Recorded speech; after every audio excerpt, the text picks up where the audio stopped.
Hello my beautiful friends and welcome back to our channel. My name is Beck. I am a professional mindset coach with a background as a medical doctor. I work with driven, successful women to liberate them from perfectionism, imposter syndrome and people pleasing so they can live a life that they're proud of, both professionally and personally, where they can express and assert themselves in a way that creates these step-by-step building blocks into this life that they actually really love, they're actually really proud of, that creates the impact that they want.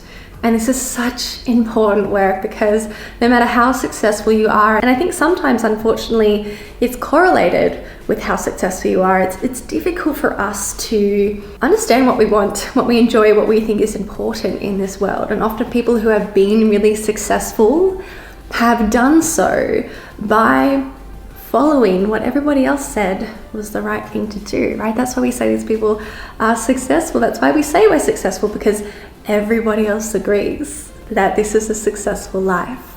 But once you get to this success, you know, I know, we know that it's not enough unless it is in our integrity. And that is why coaching is so important. The most common regret of the dying is I wish I had the courage to live a life true to myself. And the way that you do that is by looking at your mind and helping you get out of your own way. You need to do things differently today. Otherwise, you're going to create the same result as your past self has before. A change needs to happen now to create a different result in the future.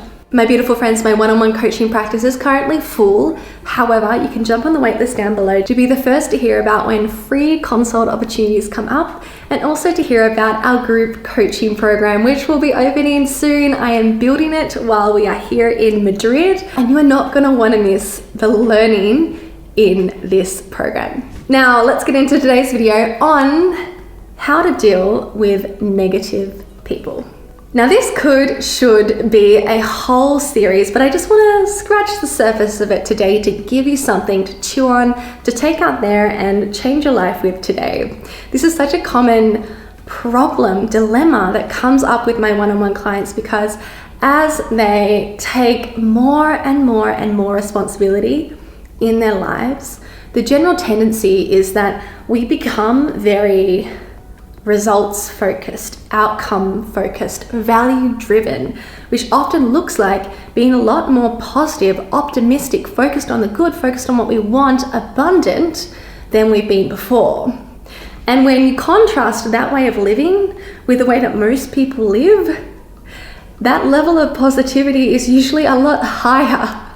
And so it's easy to sort of look at, or it's common to look at other people as being negative, or to just be frustrated and become quite intolerant of them becoming negative. And look, the truth here is that those other people can't really affect us. That shows that we have more work to do in our coaching. But I also don't think that this is something that we ever become completely immune to.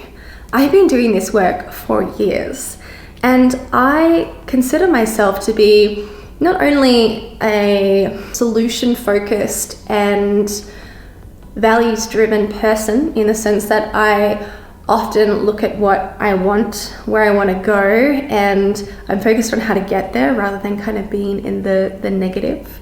And through coaching, I've learned this really important skill, which is to not let other people's thoughts, emotions, behaviors, what they do, affect how I think, feel, and act. And as much as I have built this skill and I continue to build this skill, I still find it challenging to not let other people's negativity affect me. So I don't know, as social creatures, if we can ever truly get to that point where how other people are behaving in our space can completely not affect us. And sure, I have lots of examples in my life where that's been the case, or when I've moved further along the spectrum in the direction I want to go. But at this point, I see this, other people's behavior affecting me, as an ongoing challenge that I want to stay alert to and continue to grow my skills in. So I can move further and further along that spectrum of being unaffected when I don't want to be affected by other people. And if that sounds completely ridiculous to be unaffected by somebody else in your space, let alone somebody that you really care about, then my beautiful friends, watch on, dig into the coaching videos on my channel. There's so much more available to you when you can stand in who you are and stay within your values, regardless of what everybody else is doing around you. So to summarize the context, you have a values-based way that you want to act, which is, let's just simplify it to positive at this point. And you're in the presence of a negative person. Now, we're saying that with coaching skills, you can get to the point where that person, whatever they do in whatever negative way, does not affect you as much as it currently does now or that it has before. And we're also accepting that that is difficult and it's potentially going to be a challenge that we continue to upskill in for the rest of our lives, and it is absolutely worth it. To be able to stay in your integrity or to not have to deviate out of your integrity because of what somebody else is doing is really important in our lives. We want to be proud of ourselves and execute on what matters to us. Now, the second thing I want to highlight in this video before we move on to my hot tip for today is that people will commonly advise you to just get rid of these negative people out of your life. Just set boundaries with these negative people, right? And I want to tell you why I don't personally love that advice, or more specifically, why it's not the first option that I'll often reach for, let alone offer to my clients. If our approach to dealing with negative people is to simply delete them from our life, this is disempowering to you in many ways. And this is why I have a problem with this approach as a coach. I am basically the disempowerment police. That is my job. So if I hear something that sounds like it's disempowering to you and makes you smaller, it reduces the amount of opportunity you have in your life, then I'm going to call it out. That's my job. And you can take it or leave it. And this does not apply in all cases, but here are some reasons to consider. So the first thing is, if you're saying, well, I'm just not going to have these negative people in my life because they affect me, then we are missing out on the opportunity to understand what this weak spot is in us. What we're saying here is that these negative people affect me, so I want them gone, as opposed to these negative people are affecting me.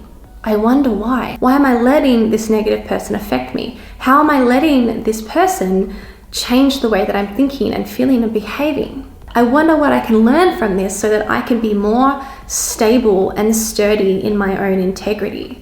Because what I want for myself, what I want for all of my clients, is that no matter where they are, no matter what they do, they can trust themselves to show up for themselves, as opposed to taking themselves into a situation, a room, and being in the position where other people can sway how they think and feel. So this is primarily an opportunity for you to learn where you're giving your power away to other people, as opposed to being empowered in yourself and taking control and responsibility for how you think and feel.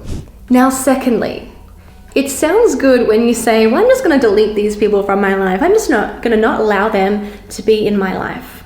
That kind of sounds powerful, doesn't it? But the reality of it is, you cannot control other people. You do not get to dictate where they show up or don't. When you set a boundary, the consequence of the boundary, if somebody violates a boundary, you don't push them out of the room. You don't demand that they leave the room. You don't get to change what they do. The consequence of the boundary is that you do something. You leave the room. So if you're not willing to be around negative people, then what that will mean, if you uphold that standard for yourself, is that a lot of the time you will simply have to leave the room.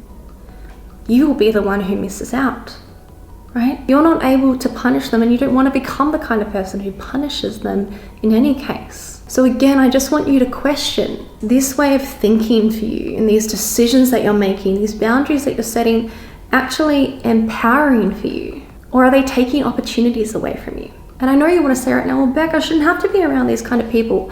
And no, you don't have to. You do not have to do anything you don't want to do. And there are certainly circumstances where the best thing for you to do is to leave the room, or is just to not have that person in your life and to sacrifice for that goal, to sacrifice to not have that person in your life, to not be in the room or to leave the room when they're there. And what I'm offering here is that in the cases where that is not necessary for your physical or emotional safety, there are other options for you. With coaching, you can learn to be less affected or even unaffected by how other people show up. And this is one of the biggest gifts that coaching has given me. I used to identify as a highly sensitive person, and I wouldn't say I identify that way anymore. I'm not so easily affected by other people's thoughts, emotions, behaviors, their opinions. It used to rattle me to my core and be something that I ruminated on forever and adjusted my behavior to people please or make sure that, you know, we didn't have clashing opinions or whatever. And my life is so much better now that other people's behavior doesn't automatically affect the way that I think, feel, and act. And that is available to you too. My beautiful friends, I am not going to be able to fit my hot tip into this video. It's coming up in the next video, let's say. But I think this video has been jam-packed with value already. I promise I'll give you my first hot tip into your hot little hands very soon. For now, if you know this is the kind of work that you need in your life, my wait list is down below. It's for both one-on-one coaching and group coaching. You'll be of the first people to hear about when new opportunities are coming up to get some life-changing, empowering coaching in your life. Thank you guys so much for watching, and I'll see you in my next one.